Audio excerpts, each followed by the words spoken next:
Worldwide movement, peace, love, respect, Big King Sadiq, Steelers Nation. I apologize. My bad, really, for the technical difficulties on part one. But just to surmise and wrap this whole thing up with week 5, the Pittsburgh Steelers facing the Dallas Cowboys.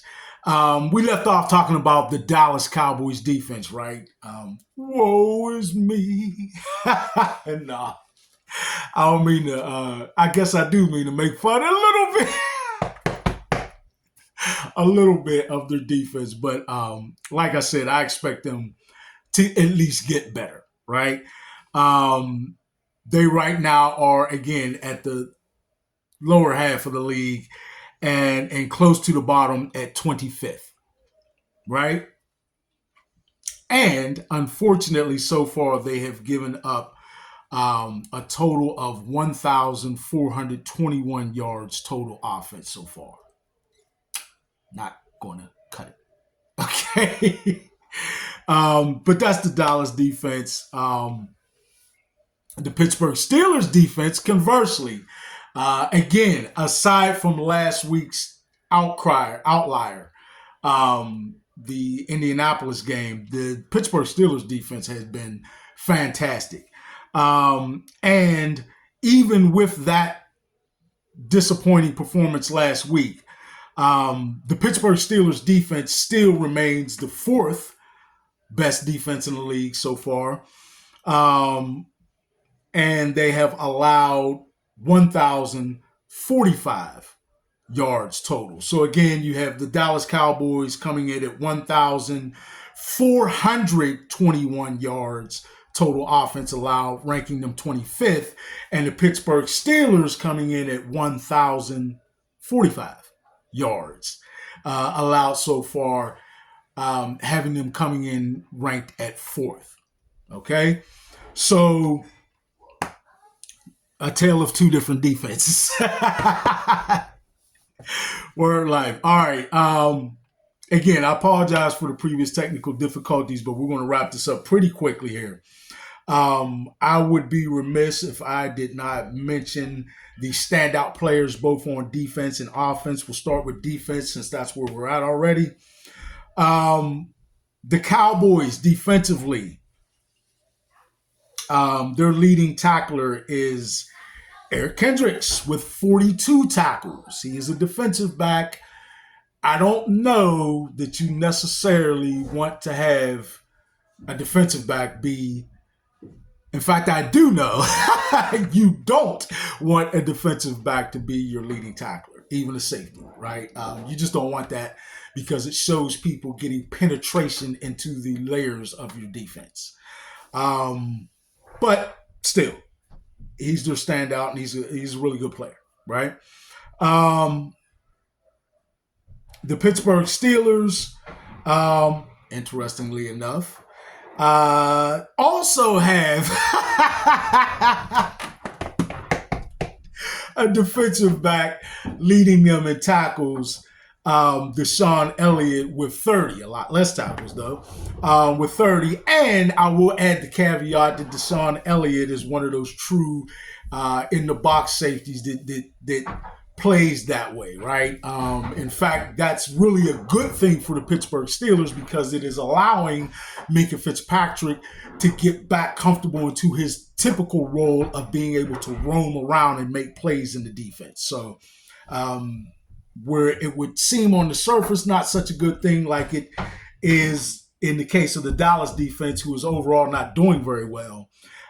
In the Steelers defense, it's actually not so bad of a thing because, again, he's a true in-the-box safety who aids in great ways by doing that and allowing Minkah Fitzpatrick to roam around the way in the secondary the way he has done in the past when he has been his most prolific as a playmaker, right? Okay. Interceptions.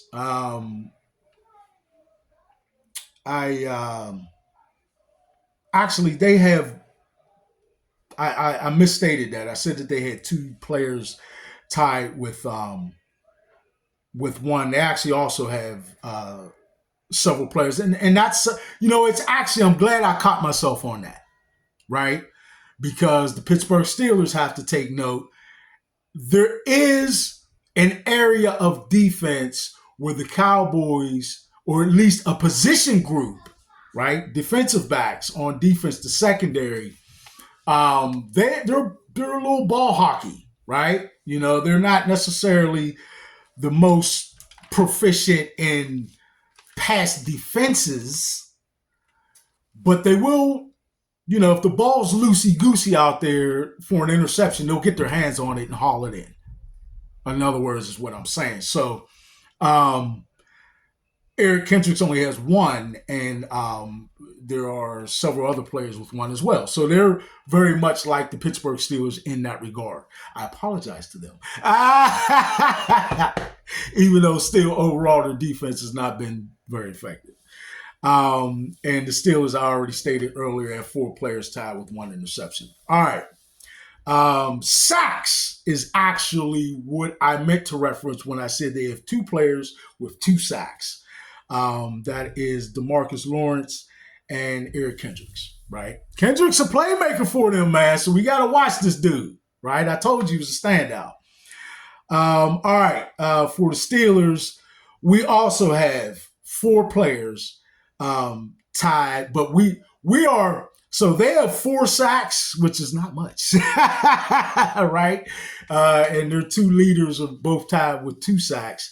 We have four players tied with at least three sacks.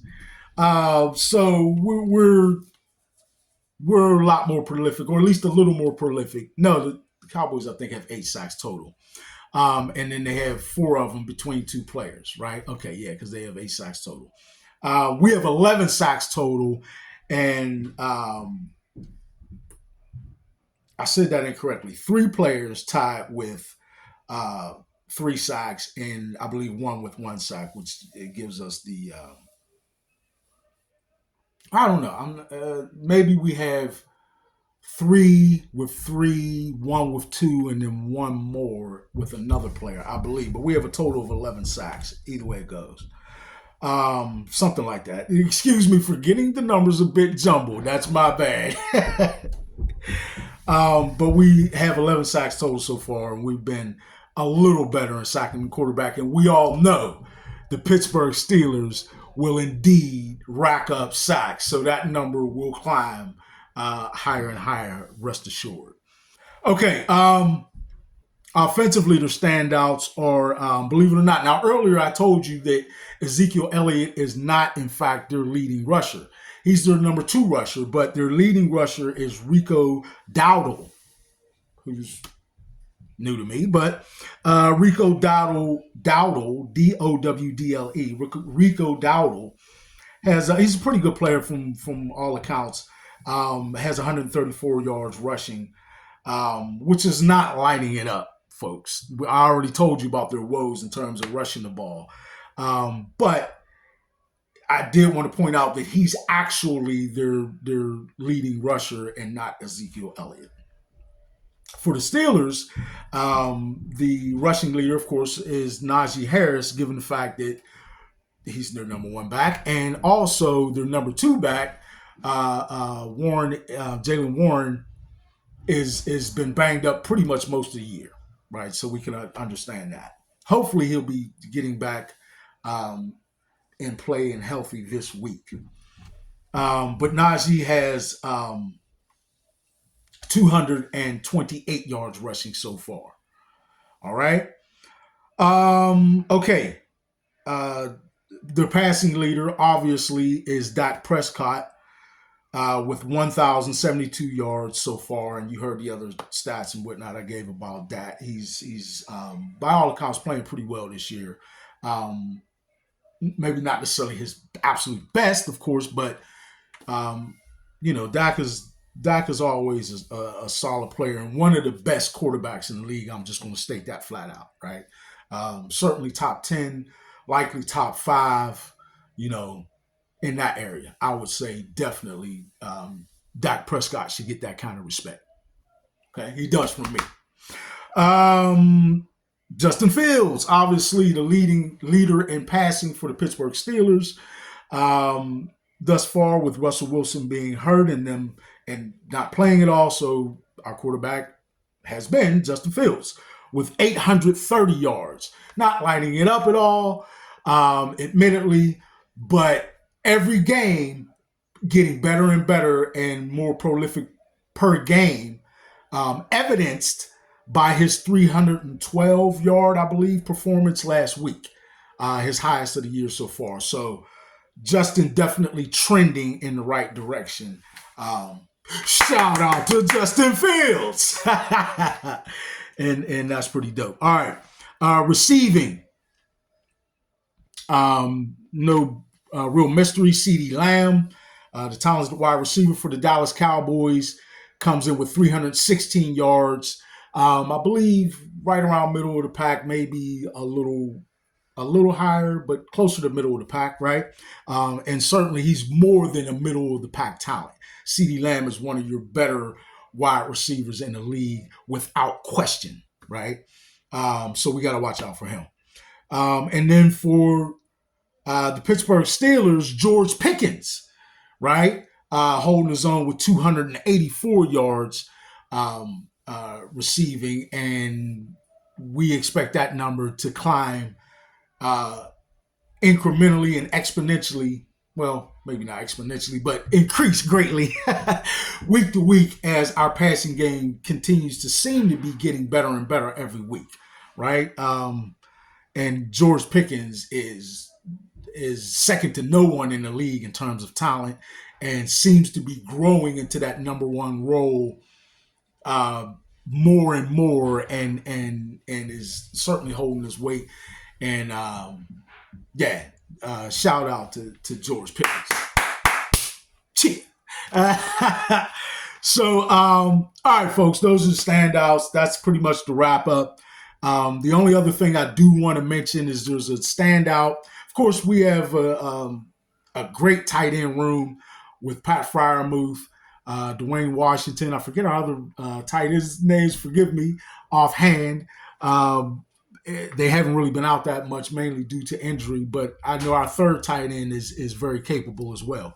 But we need to make sure the Steelers need to make sure they take note, in particular, of the Cowboys tight end, E. Ferguson, who, man, Ferguson has been he's been beyond steady.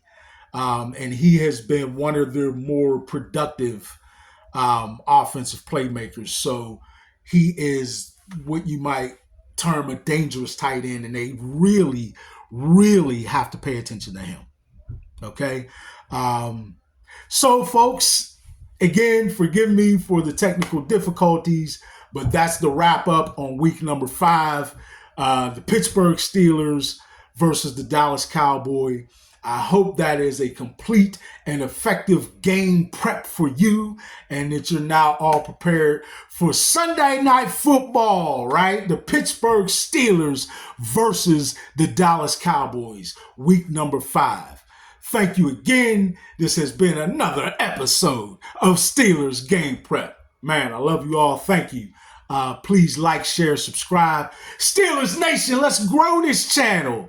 And allow me in your lives just for a bit every week to get you prepared for the matchup that the Steelers face each and every week. Big King Sadiq, thank you once again from Steelers Game Prep. I'm out.